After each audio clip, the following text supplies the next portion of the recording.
class 9th. So I have given you the notes about what are the types of motion. So basically in this part we shall study about the types of motion. So broadly there are two types. One is uniform motion. Already we have studied about the motion, the difference between scalar and a vector quantity, what is displacement and distance. Tomorrow I will be taking up your live class. For that जितना भी part हम lecture में cover up करेंगे, I will attach one assignment. You have to do that assignment, and there is a doubt clearing session. So you can ask me the doubts, whatever doubt or whatever topic is being not clear to you, right? So let's begin with the part. Second is non-uniform motion. You'll get the notification through your apps. So there are two types of motion. One is uniform and other one is non-uniform motion.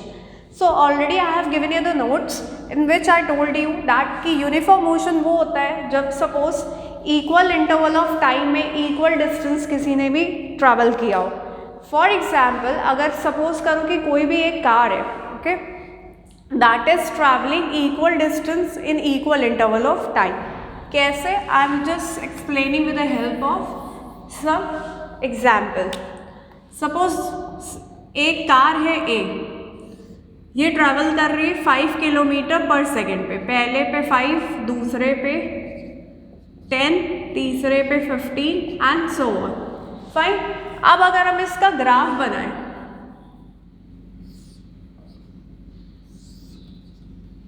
यहाँ पे हमारा x axis में है time t, y axis में हमारा distance 5, 10, 15 and 20. 1 यहाँ पे 0 होगा, 2, 3 एंड 4. फर्स्ट पे 5, 2 पे 10, 3 पे 15, 4 पे 20 सो ग्राफ जो हमारा ऑब्टेन्ड होगा that is clearly a straight line. तो कभी भी हमारे को कैसी वैल्यू आ रही है? कांस्टेंट, फिक्स वैल्यू, या इनका रेशियो जो निकल के आ रहा है वो कैसा आ रहा है? सेम. जैसे अगर हम करें 5/1 का रेशियो 5, 10/2 का रेशियो 5:1, अगेन 15/3 का रेशियो 5:1. तो हमेशा इनका रेशियो कैसा आएगा? फिक्स. फिक्स बोले या फिर हम क्या बोल सकते हैं? कांस्टेंट. तो कभी भी हमारे पास कांस्टेंट वैल्यू आती है तब हम बोलते हैं कि जो भी हमारा ग्राफ है दैट इज यूनिफॉर्म.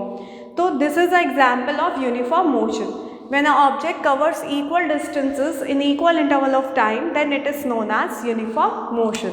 तब हम इसको क्या बोलते हैं? uniform motion, right? Second case हमारा है नॉन यूनिफॉर्म मोशन का. जब भी ऑब्जेक्ट, टाइम इंटरवल हमेशा कैसा होगा? Equal. Time interval will be equal but unequal distance cover किए. सपोज करो कि एक व्हीकल है जो ट्रैफिक में स्टक है, तो क्या होगा? कभी उसकी स्पीड ज़्यादा होगी तो उसने 10 किलोमीटर्स किया, फिर ब्रेक लगाना पड़ा क्योंकि जैम आया तो 5 किलोमीटर्स हुआ. तो ये चेंज करता है. तब जब भी चेंजमेंट होता है तो जो हमारा ग्राफ होगा वो हमेशा एक कर्व होगा, that is non uniform motion. हमेशा हमें किस टाइप का ग्राफ ऑब्टेन होगा? लाइक अ कर्व हमको ऑब्टेन होगा ऐसा, जिसको हम बोलते हैं non uniform motion.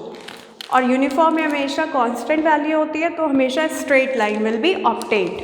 So when a object covers equal distances in equal interval of time, then it is said to be that object is in uniform motion.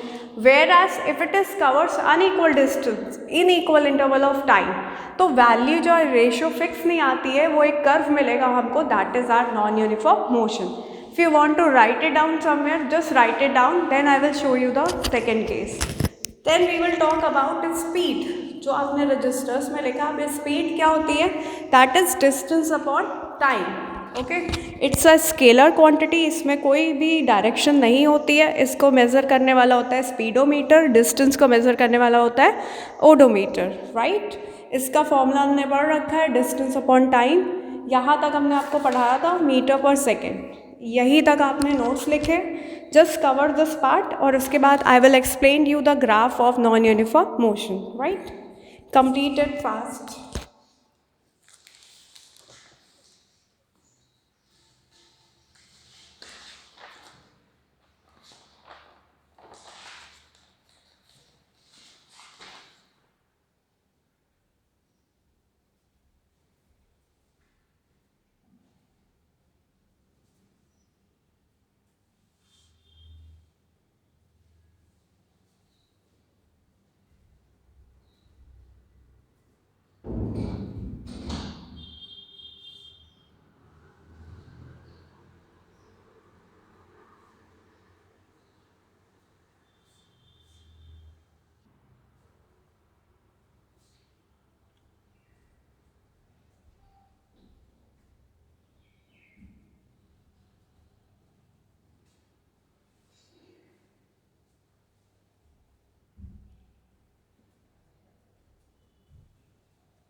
rubbing this part, let's come on to the next part, that is the non-uniform motion.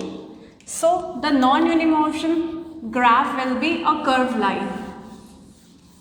Okay, कैसे? Because इसमें variation आता है. Like हमेशा हमको लेना है distance Y axis में. ये पता होगा सभी को, ये एक्सिस क्या होती है? Y axis, and this is our X axis, right. इधर हमारा टाइम होता है that is in T seconds में. डिस्टेंस हमेशा किस में होता है? मीटर में. सो सपोज करो 1 2 3 4 5 6 7 and 8 seconds is a time duration. An object is traveling unequal intervals in equal interval of time. 1 पे सपोज करो 5, फिर 10 15 20 25 30. 2 पे किसी ने किया सपोज दैट 15, फिर और यहाँ से स्टार्ट किया. तो the graph obtain is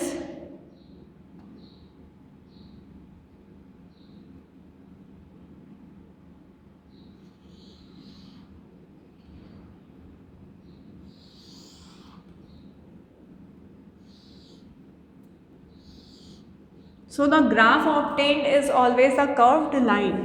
So this is the curved line, also non-uniform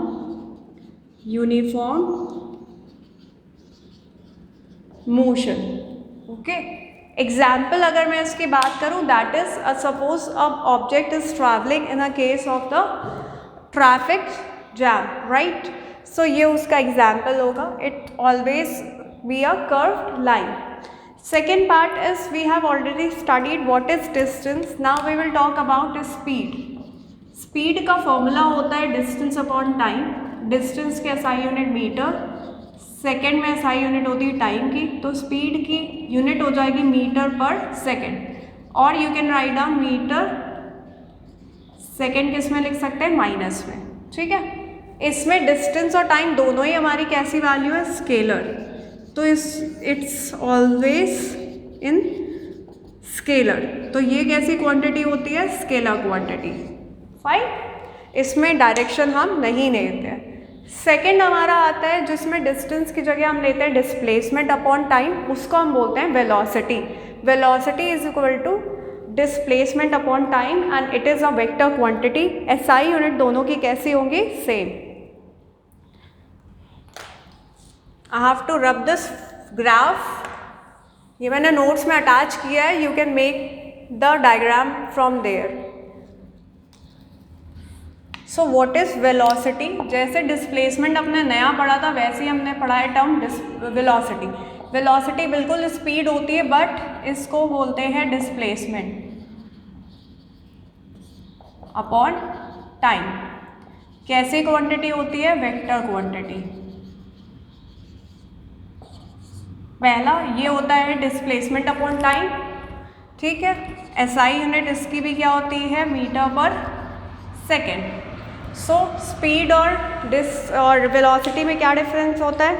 speed is a scalar quantity whereas velocity is a vector quantity. Its SI units are same. ये होता है distance upon time, ये होती है displacement upon time, right. Now we will study about different types of speed. सबसे पहले हमने पढ़ा स्पीड बेसिकली होती क्या. अब अगर हमें एवरेज स्पीड की बात करें तो एवरेज स्पीड क्या होगा? Total distance upon total time. इसका फॉर्मूला डायरेक्ट लिख सकते हो, total distance upon total time. ठीक, एवरेज वेलोसिटी क्या होगा? वेलोसिटी दो टाइप की होती है. पहली होती है initial that is denoted by u. दूसरी होती है final velocity denoted by v. तो एवरेज वेलोसिटी का फॉर्मूला क्या होगा? Initial velocity final velocity, initial plus final velocity upon 2. So just have a reading of this part. Just write down these parts. Velocity और speed हमने discuss किया है. Next turn पे we will study about what is acceleration and equations of the motions, right. First of all, revise this part and then we will start off with the next of the part in the next lecture. So today we will cover till velocity. Speed क्या होती है पढ़ा है सभी ने. Velocity क्या होती है जब डिस्प्लेसमेंट आ जाता है. ये हमारी वेक्टर क्वांटिटी होती है. SI यूनिट दोनों के सेम होते हैं. बस इसमें इनिशियल वेलोसिटी आती है स्मॉल u से, फाइनल वेलोसिटी आ जाती है स्मॉल b से. Average velocity will be small u plus v upon 2. Average speed will be total distance upon total time. And uniform और नॉन यूनिफॉर्म मोशन हमने पढ़ा. एक में स्ट्रेट आता है graph, straight line will be obtained, and दूसरे में curved is obtained. Equal distance in equal time interval, that is uniform motion, and unequal distance in equal interval of time, that is non-uniform motion. Fine, just revise this part.